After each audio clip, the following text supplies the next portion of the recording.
안녕하세요. 김승현 안PD의 스포일러 김승현입니다. 클릭해주셔서 감사합니다. 요즘 쌍용차 이야기를 좀 많이 하게 되는데 일단 쌍용차는 앞으로 긴장을 좀 해야 할 것 같고요. 쉐보레는 오랜만에 칭찬을 들어도 될 것 같습니다. 쌍용차도 신차를 출시할 예정이고 쉐보레도 신차를 출시할 예정이잖아요. 그런데 쌍용차는 이 신차가 위기를 가져올 수도 있을 것 같고요. 쉐보레는 이 신차로 나는 수입차다 이런 이미지를 완전히 굳힐 수 있을 것 같습니다. 오늘은 쌍용차와 쉐보레의 신차를 기다리는 분들을 위한 내용입니다. 그리고 쌍용차가 빨리 정신을 차려야 하는 이유까지 순서대로 나오니까요. 편하게 들어주시면 감사드리겠습니다.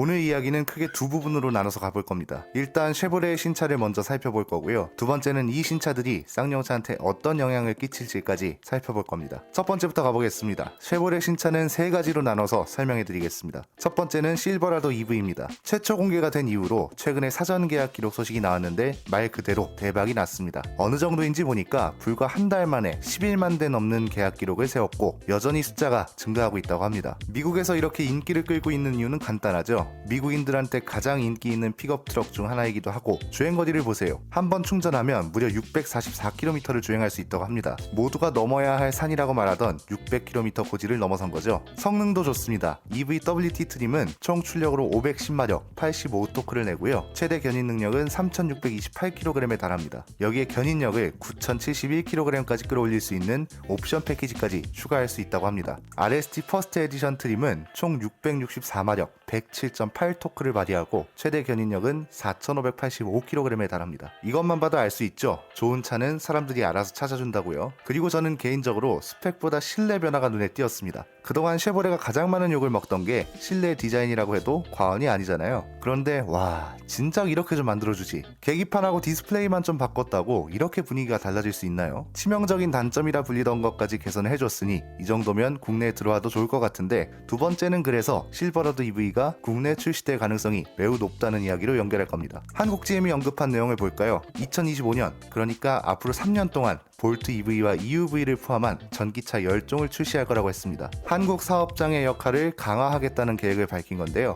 이게 GM 본사가 발표한 내용과 연결됩니다. GM 본사가 어떤 계획을 발표했냐면 2025년까지 약 41조 3천억 원을 투자해서 전기차만 30종을 선보일 거라고 합니다. 그중 한국 시장에 맞는 10종의 신차를 한국 시장에도 출시하겠다는 계획인 거죠. 한국 GM이 출시할 신차는 세단보다는 SUV 쪽으로 기울어질 가능성이 높습니다. 보급형 모델과 더불어서 SUV, 럭셔리 모델 같은 신차를 추가할 거라고 했거든요. 그래서 이 10종의 신차 중에 실버라도 EV와 GMC 시에라 전기 모델이 포함될 가능성도 높은 상황이고요. 이미 타워까지 출시한 마당에 실버라도를 출시하지 않을 이유도 없잖아요. 세 번째는 쉐보레는 그래서 지난번에 안PD가 말씀드렸던 대로 완전한 수입차 전략으로 방향을 틀었다는 겁니다. 이 분석에 정말 많은 분들이 공감을 해주셨습니다. 조회수도 많이 나오고 좋은 분석이라는 칭찬도 많이 해주셨는데 이런 와중에도 쉐보레가 무슨 수입차냐부터 시작해서 그냥 차 팔 생각이 없는 거다 이러는 분들도 많더라고요. 그런데 이걸 어쩌나요? 이미 한국 GM은 신차 출시 의지를 밝혔고 조금만 관심을 가지면 다른 시선으로도 충분히 해석이 가능하거든요. 군산공장 철수 이후에 쉐보레가 어떻게 됐나요? 판매량이 처참해진 건 둘째 치고요. 국내에서 생산되는 차들이 얼마나 많이 줄었는지를 봐야죠. 지금 국내 공장에서 생산되고 있는 차는 스파크, 말리부, 트레일블레이저가 전부고요. 그마저도 스파크는 단종, 말리부도 후속 모델을 국내에서 생산할지 불투명한 상황입니다.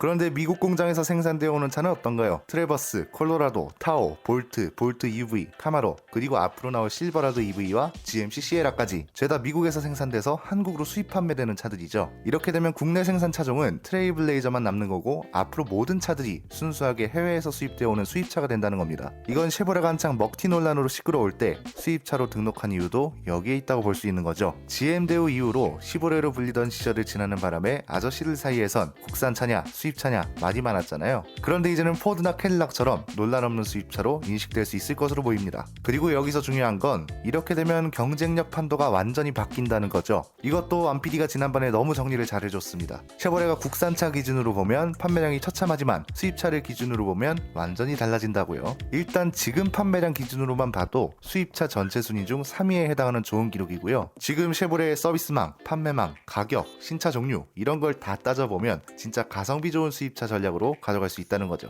이 말은 뭐다? 성공의 가능성이 그만큼 더 커진다는 겁니다. 2025년까지 신차를 늘린다고 했으니까 국산차를 기준으로 볼 때보다 훨씬 여유롭게 신차를 들여오지 않을까 싶습니다. 국산차였다면 현대차를 견제해야 하기 때문에 신차 교체 주기도 타이트하고 가격도 더 저렴하게 해야 한다는 조건이 있는데 수입차는 현대차를 100% 견제해야 하는 건 아니니까요. 자, 일단 쉐보레만 보면 정말 긍정적인데 문제는 쌍용입니다. 쌍용차가 지금도 비상이긴 하지만 앞으로 상황이 더 어려워질 가능성이 크거든요. 이것도 크게 세 가지로 정리할 수 있습니다. 첫 번째는 보조금 이슈입니다. 이건 제가 얼마 전에 내보내드렸던 주제죠. 간단하게 정리하면 이런 겁니다. 환경부는 전기차 보조금을 매우 합리적으로 운영 중입니다. 왜? 단순히 가격만 가지고 보조금을 책정하는 게 아니라 차의 스펙까지 따져가면서 정하고 있으니까요. 이렇게 되면 장점이 뭔가요? 보조금 지급 목적에 맞게 세금을 운영하게 되는 거죠. 만약 차 가격만을 기준으로 보조금을 주면 어떤 일이 벌어질까요? 중국 전기차 업체나 중소업체가 보조금만 받을 명목으로 차는 제대로 개발하지도 않고 싸구려 전기차만 내놓을 가능성이 크다고 했죠. 실제로 비슷하게 문제가 된 게 전기차 충전기입니다. 설치 명목으로만 보조금을 주다 보니까 제대로 유지 관리가 안 되고 있고 이것 때문에 고장나지 않은 충전기를 찾기 어려운 사태까지 가버렸잖아요. 그런데 차 스펙까지 따져가면서 보조금을 주면 소비자들의 전기차 구매를 도우면서도 제조사한테는 보조금 기준에 충족시키기 위해서 그만큼 더 좋은 전기차를 개발할 수 있도록 하는 일종의 촉진 역할도 한다는 거죠. 그래서 이번에 코란도 이모션도 700만 원을 모두 못 받고 똑같은 기준을 적용받기 때문에 현대차도 700만 원을 못 받는 차가 있다는 것도 확인을 했습니다. 그래서 이걸 현대차를 위한 정책이다, 현토부다, 현경부다 이렇게 비판할 수도 없다고 했고요. 그런데 진짜 문제가 되는 건 뭐라고 말씀드렸나요? 여론이죠. 팩트가 어떻든 간에 과장된 여론을 만들어버리면 그건 진짜 돌이키기 힘들다고 했잖아요. 만약에 유튜브 영상이나 기사 제목이 쌍용차가 야심차게 출시한 신차, 보조금도 못 받는 신세? 차가 얼마나 별로길래 이렇게 나가버리면 쌍용차는 야, 기술이 얼마나 딸리면 보조금도 못 받냐? 아직도 정신 못 차렸네. 그냥 문 닫아라. 이런 브랜드가 돼버린다고요. 이걸 쌍용차가 나서서 아니 이건 그게 아니라요. 현대차도 똑같은 기준이라서 저희처럼 다 못 받는 차들도 있기 때문에 이걸 가지고 저희를 뭐라 할 수는 없습니다. J100이나 KR10은 무조건 보조금을 다 받을 수 있습니다. 이렇게 변명한다고 한들 이미 여론이 만들어진 상황에서 누가 이걸 들어주겠어요. 이 상황에 J100이랑 KR10마저 보조금을 100% 못 받는다면 이건 코란도 이모션만의 문제가 아니라 쌍용차 전체의 문제로 번질 수도 있다는 겁니다. 코란도 이모션은 기술력이 딸리는 차, 이런 기사가 쌍용차 결국 기술력은 여기까지, 이런 기사가 된다는 말이죠. 두 번째는 그래서 쌍용차는 쉐보레의 신차 공세를 무시하면 안 된다는 겁니다. 자, 지금 쌍용차에서 가장 많이 팔리는 차가 뭔가요? 렉스턴 스포츠죠. 지금 렉스턴 스포츠가 정말 중요한 게 한국 픽업 트럭 시장에서 독보적인 2위를 차지하고 있습니다. 그리고 쌍용차 전체 판매량 중에서도 압도적인 1등이고요. 쌍용차의 효자 모델은 티볼리가 아니고 렉스턴 스포츠라는 겁니다. 그런데 한국 GM이 앞으로 출시한 신차가 어떤 건가요? GMC 시에라 픽업 트럭이고요. 실버라도 EV, 얘도 픽업 트럭입니다. 시에라도 전기 모델이 나올 가능성이 엄청 높은 상황이고요. 물론 이렇게 생각할 수도 있습니다. 야, 실버라도는 풀사이즈고 렉스턴은 그래봤자 미드사이즈인데 비교가 되냐? 차일못이야? 이런 건데요. 진짜 눈앞에 보이는 한 가지만 생각하는 단순한 사람이라면 이런 논리로 저랑 안피디를 깔 겁니다. 그런데 말입니다. 픽업 트럭 종류가 많아진다는 건 무슨 소리예요? 한국의 픽업 트럭 시장이 활성화된다는 거죠. 그러면 다른 브랜드들은 가만히 있을까요? 만약에 시장을 독식하고 있는 브랜드가 현대차였다면 모르겠어요. 그런데 쌍용차잖아요. 뺏어오기가 얼마나 쉬워요. 이걸 그냥 보고만 있을까요? 포드는 매버릭이 있고요. 쉐보레는 콜로라도가 있고 르노한테는 알래스칸이 있습니다. 산타크루즈는 아직 부족한 점이 많다고는 하지만 일단 픽업 트럭을 만들기 시작했다는 것 자체가 굉장히 큰 의미입니다. 왜?